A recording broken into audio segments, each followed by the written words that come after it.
And what is happening, my YouTube family?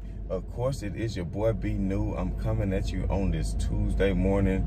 Just want to send positive vibes and vibrations and blessings out to everybody who could be listening this morning. Today is a big day for me, for my son. So I want everybody to send positive vibrations and blessings towards him, because today is a very important day in his journey in this adventure called life. So anyway, we got some more stuff to get into. So as we all know, we talked about the addition of Russell Westbrook on yesterday, but we knew the Lakers still had some roster spots to fill.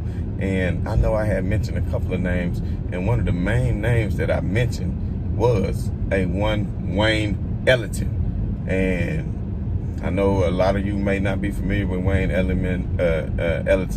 He's been a journeyman. NBA journeyman. I don't even know how many teams he's been with, but it's been quite a few. It has been quite a few teams that he has been with. But I first noticed his game back when he played with the Memphis Grizzlies, I want to say in the 2012-2013 season. And I never could understand it. Like, he played about 40 games, I believe, with Memphis that year. And he only played for that 1 year. And I just don't understand why Memphis didn't retain him and then allow him to, you know, shoot more three-pointers, which, of course, the Memphis Grizzlies at that time were a pure grit and grind team, down low team. But anyway, I remember one night where he hit 7 threes in one game. And I was like, man, you got to think, this was before the Golden State Warriors were just coming up with the new style of play and having everybody taking just a whole lot of threes. So for him to hit 7 3-pointers in the game, you know, at the time, that was a record for the Grizzlies franchise, dating all the way back to the Vancouver teams. But that record, of course, has since been broken. And it's crazy to think Jared Jackson Jr. broke the record. I think he hit 9 threes, if I'm not mistaken, and Jared Jackson Jr. is a power forward.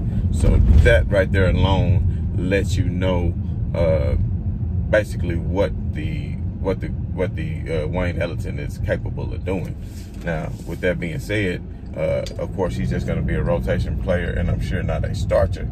But as long as I would love to see him get at least 18 to 20 minutes a game. I would love to see him as a big part of the rotation, especially on the floor with LeBron James, because as we all know, LeBron James can find the open man, and that's what he specializes at, as far as getting to the hole and kicking it out to the open man.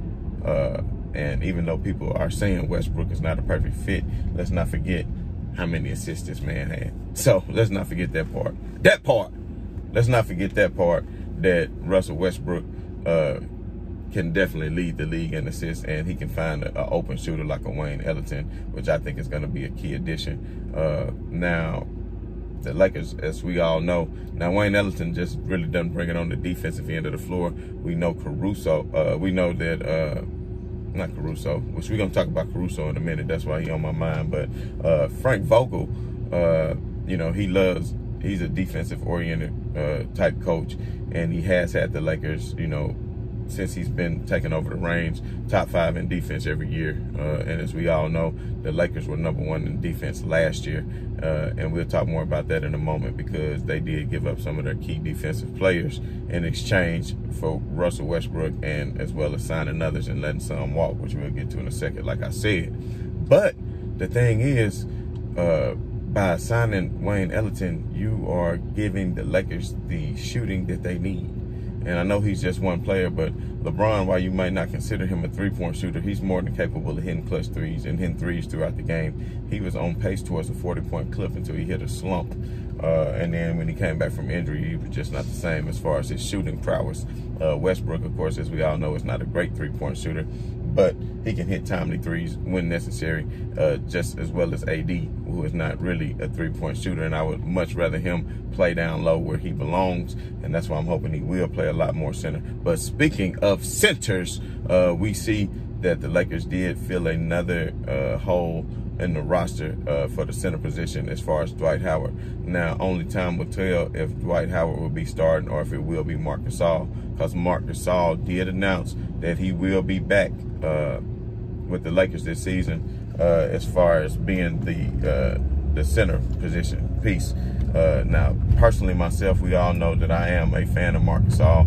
And although he has lost his steps on defense, he does have a high IQ and is more than capable of deterring smaller guards from coming into the lane, even though he is slow on the pick and roll. But he is smart as far as floor spacing, and he can actually bring the ball up court as a center, which is crazy. Fast breaks, and he makes great passes. And Marc Gasol definitely is probably the best passing big man in the league, I would say, as far as centers is concerned. I mean, he can drop some dimes, so we know that. So that's great to me that the Lakers now will have two centers that bring two different things. Dwight Howard will bring the rim protection that the Lakers need.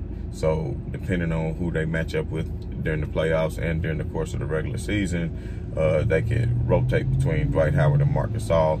If they need floor spacing against a team that spaces the floor more, then they can play Marc a little bit more throughout the game. But if they need more of a rim protector, depending on what sort of team they're playing, then they definitely could use Dwight Howard to protect the rim. So with all that being said, I think it was a great pickup to bring Dwight Howard back. He had a decent season last year. I want to say he averaged 7 points and 8 rebounds, which wasn't bad because, of course, he was coming in behind Joel Embiid. So if you can get 7 and 8 with limited minutes, imagine what you could do with even more minutes. And as we all know, Dwight Howard already has chemistry with LeBron James, because we saw a lot of the oops that they was finishing on. And of course, a lot of you all, I remember the comments all during the show last year were saying, of course, that they needed Dwight Howard and JaVale McGee. And even though I was a proponent of Marc Gasol, I still think they needed a Dwight Howard and a JaVale McGee as well. But you got to have versatility in this association. So by having the versatility, that means you got Marc who can spread and you got Dwight who can protect. So that takes care of that. And then, as we all know, the Lakers also signed Trevor Ariza, who shot a respectable 34% from 3, I think, or 35% from 3 last year, and averaged 9 points a game. So with all that being said, I think that was a good pickup by the Lakers. I know a lot of people are saying these are old, that they old and all of that, but at the end of the day, I would rather have some hard-nosed older vets who know how to play and who are not afraid of the moment and know how to step up in the playoffs and still, perform and win games than somebody who is young and unproven. But at the end of the day, that's the thing about it. The Lakers nucleus is basically LeBron and Anthony Davis, and of course now Russell Westbrook. And out of those 3, LeBron is the only one that's old. I mean, Westbrook is getting up there. Anthony Davis is still in his 20s. So at the end of the day, as long as they can stay healthy, I of course think, in my honest opinion, take the Lakers before the season, plus 400, y'all, to win the championship. I guarantee that those odds are gonna change. So, if you want to bet $100 to win 400, or you want to bet 400 to win 1,200, or you want to bet 1,000 to win 4,000, however you want to do it, I like for the odd ones on the Lakers, especially when they got the talent of a Russell Westbrook, a LeBron James, and an Anthony Davis. And I think they can match up with anybody. And at the end of the day, what it's going to come down to is heart, grit, and determination. Speaking of which, Kevin Durant showed a lot of last night. So for all those people who think I'm hating on Kevin Durant, man, I stayed up extra late last night to see what he did to rally the U.S. troops behind the points that he scored last night. Of course, he is the all-time leading Olympic scorer. So I did hear some other people say that they would go for, I think I heard Nick Wright the other day saying that he would not go for the U.S. and would go for Slovenia. And man, listen, well, I know the U.S. might not be a perfect country. You understand what I'm saying? And I have traveled abroad.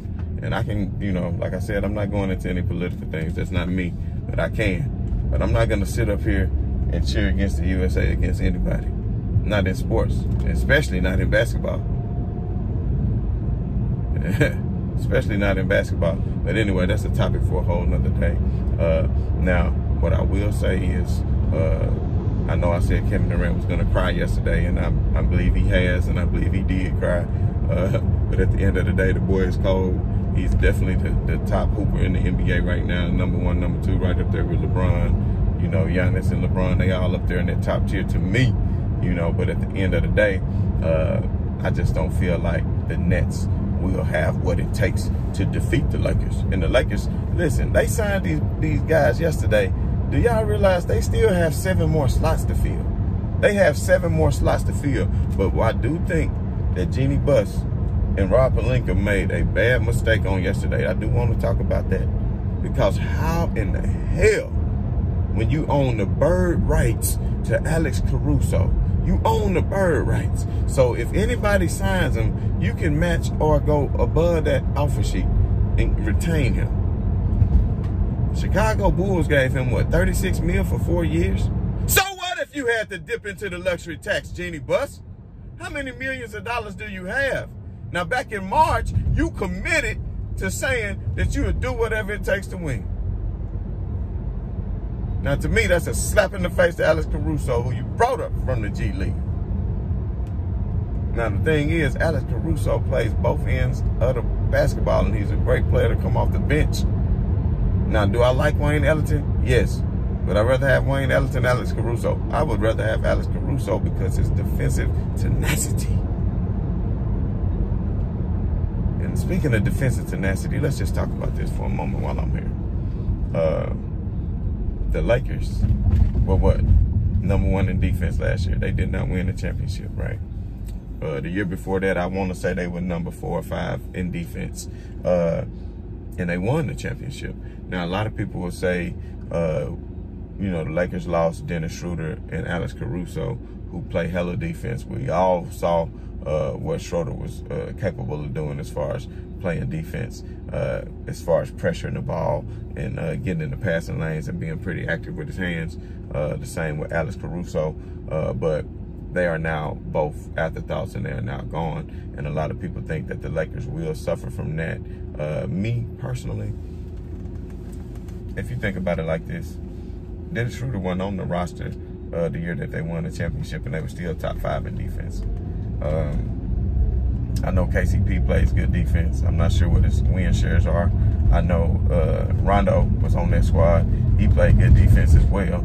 So Westbrook is not known for his defense, but somehow I think that we can get that Alex Caruso. Damn it. I don't know why I keep getting Alex Caruso and Frank Vogel mixed up.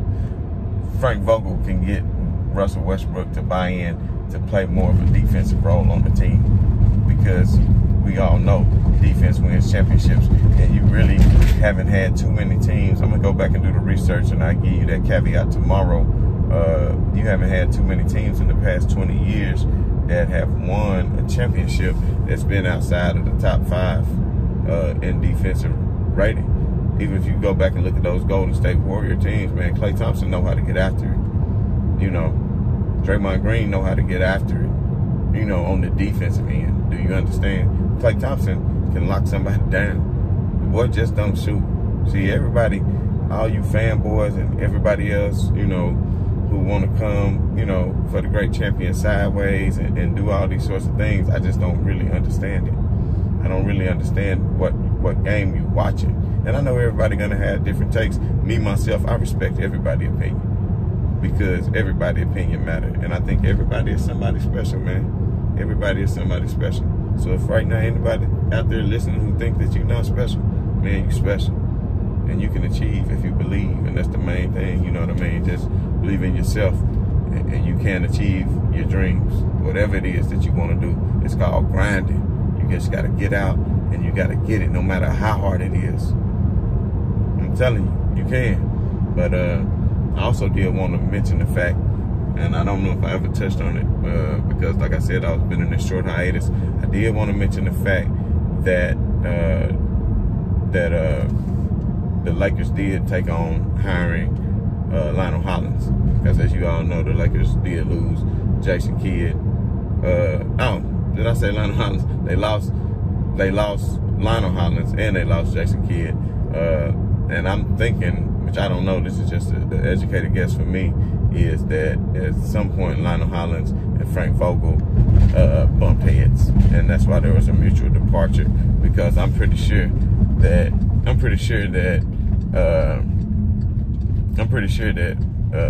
Lionel Hollins is kind of a hard-nosed, coach and a hard-nosed individual, and he's not going to sit up here and just take anything off of anybody. And that's just the type of person that he is.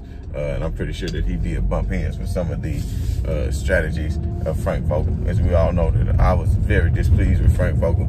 I like what he does on defense, but at the end of the day, the Lakers did bring in Fizdale, who I think will be a great fit, because we all know Fizdale did coach as an assistant coach with Spoelstra in Miami, and coach LeBron James those 4 years when he won 2 championships down with the Miami Heat. So I think it'll be a good fit. Fizdale also I'm a fan of, because he was a coach of the Memphis Grizzlies.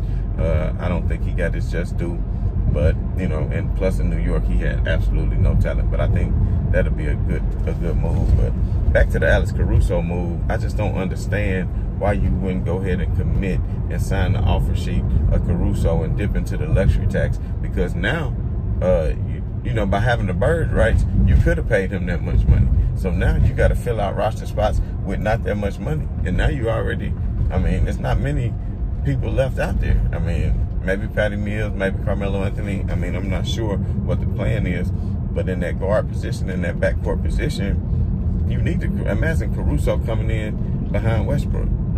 I mean, I know we got THT and all of that, but, you know, that's all well and good. But my thing is, why did you let him walk? I want y'all to chime in the comments on what you think about the Caruso. As we all know, Caruso had ups. He could dunk. he could get out there defensively. He could knock down threes, although he didn't have the best playoff performance. And maybe that's what it was. I mean, people are so, what have you done for me lately nowadays, that's all that they can think about, you know, and don't remember the whole journey, and don't remember the contributions that he had to the championship, you know. And the Lakers last year, for what it's worth, I know a lot of people said that, you know, that the Lakers are going to suffer defensively because of the loss of Caruso and because of the loss of Dennis Schroeder, which they might suffer just a little bit. But like I said, Schroeder wasn't on the team before that. And you got to remember, last year, the Lakers were #1 in defense. Anthony Davis missed like 36 games. Schroeder missed like 14 or 15 games. Caruso missed about 9 to 10 games. LeBron James missed, 15, 20-something games, whatever it was. But yet, they were still #1 in defense. So, it's not just the players that make the Lakers great in defense. It's the schemes, and it's the anchors on defense. And what I mean by that, I mean the leadership on the court. Because in order to play great defense, you have to communicate as well. And I think Marc Gasol was a part of that great defense as well. Because although he's not your just rim protector, he's still going to go out and get you blocks. He's still going to get steals. And he's still going to call out plays and tell people when and how to rotate defensively. And that's the thing LeBron James is going to do, because LeBron James, with the high IQ that he has, he knows what plays and what schemes the other teams are running. And since he knows, you know, the schemes and plays that they are running, he's a great anchor to have on defense. So I don't think the Lakers are going to, do I think they'll miss Caruso? Yeah, somewhat. But do I think it's devastating? I don't think it's devastating, but I do damn sure think that Jenny Buss could have dipped into the luxury tax. I mean, that's the part that killed me. Like, what's wrong with paying a little luxury tax? You know how much money the Lakers are going to make? Have anybody ever looked up tickets to the Lakers? Like, just not the nosebleed, and even the nosebleed Lakers tickets cost damn near as much as the front row tickets of the Memphis Grizzlies, which we all know Memphis is a small market, but an Atlanta Hawks ticket is not too much either. But anyway, that's beside the point. So back to the main point of the status is the Lakers are, to me, the team to beat. I know everybody's still saying the Nets are the team to beat. Their big three only played 7 games together last year, and they still finished 2. So that lets you know how great they are. But at the end of the day, I think the East, I don't know. I think the East is stepping up as far as some of their signings and the way they're putting their rosters together, because another splash yesterday, I don't know if anybody noticed, but Kyle Lowry will be joining the Miami Heat and will be playing with Jimmy Buckets and Bam Adebayo. So let's see how that big three will fare. You know, I'm gonna tell you what, a lot of people think Kyle Lowry didn't have a lot left in the tank because of his age. I think he's 34, 35 himself. But at the end of the day, Kyle Lowry, he didn't want to go to the Lakers last year, as we all know, and that's one of the reasons they didn't pull the trigger. And he probably would have walked if they would have wasted all that money and signed him and would have got rid of THT and everybody else. So everybody who was crying, saying, "Oh, the Lakers should have got Lowry," and Kyle Lowry had made it evident behind the scenes, and if you follow the NBA like I do, then you would know that Kyle Lowry wanted to go to South Beach. That's where he wanted to go, and that's where he is. And hell, how can you blame him? Speaking of the beach, your boy will be in flight tomorrow. So while I did say I will be coming every day with a show, just know tomorrow it may be a late show. It all depends. I forget what time my flight lands, but your boy will be touching down in LA. You know, just gonna go out there and celebrate my birthday, you know, for a few days and just see what I can get into. Got a few plans, but we shall see. But the main thing is, I do want to keep the show going and keep everybody abreast of all things Lakers, all things NBA. And we're gonna touch on some NFL stuff. I did say that I would do that, so I'm gonna keep my promise on that. You know, but that's a conversation for another day. But I do appreciate, you know, all the support and all the love. I want to send back the same support and love. And like I said before, you know, to anybody, you know, if you believe it, you can achieve it. And I know it sounds so gimmicky, but at the end of the day, it works. The mind is a powerful tool, and you have to use it to work for you. So with that being said, this has been your boy saying right on to the real, and much love to the haters. I'm out.